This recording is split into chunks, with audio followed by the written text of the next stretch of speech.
I was born into the world on August 16th, 1963, and thus I became an anarchist. I say that a bit tongue in cheek.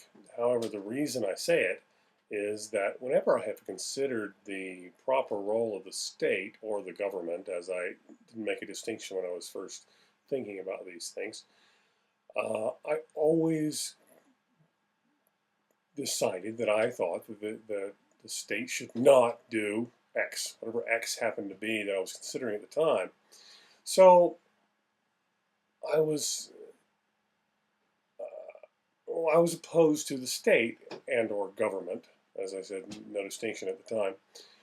Now, some of you should sit down, hit pause on this video, make sure you get comfortable and stable before you actually hear what I'm about to say, because I was actually a member of the college Republicans.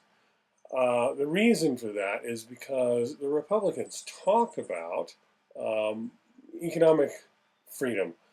They talk about the government not interfering, the state not interfering in economic decisions.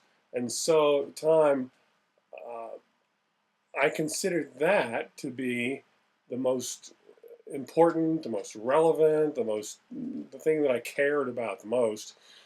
So I was a college Republican. But I told somebody, I don't really agree with the Republicans on things like, for example, drug use or, personal issues. And they told me, well, don't tell people about that.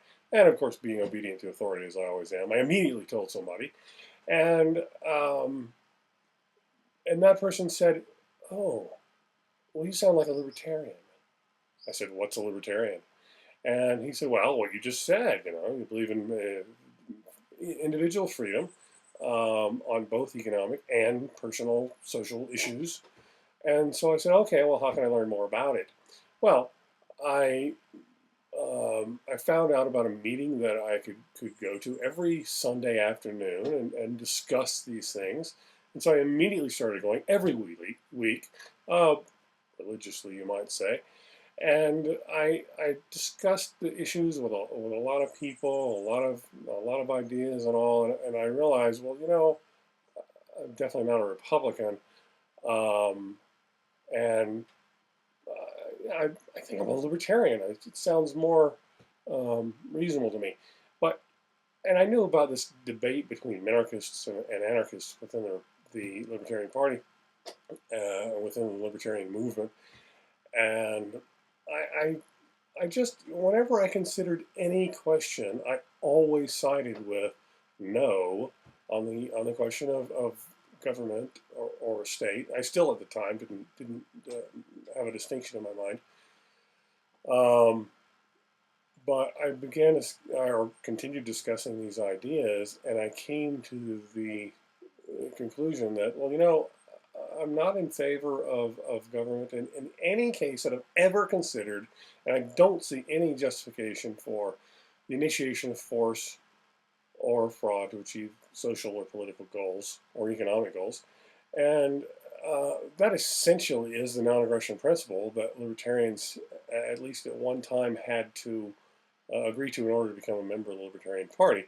And so I decided, well, the only consistent libertarian is an anarchist libertarian. And that's really what I was. And that's really what I remain to this day, although I realize the distinction many people make that no, you can't be a capitalist and an anarchist.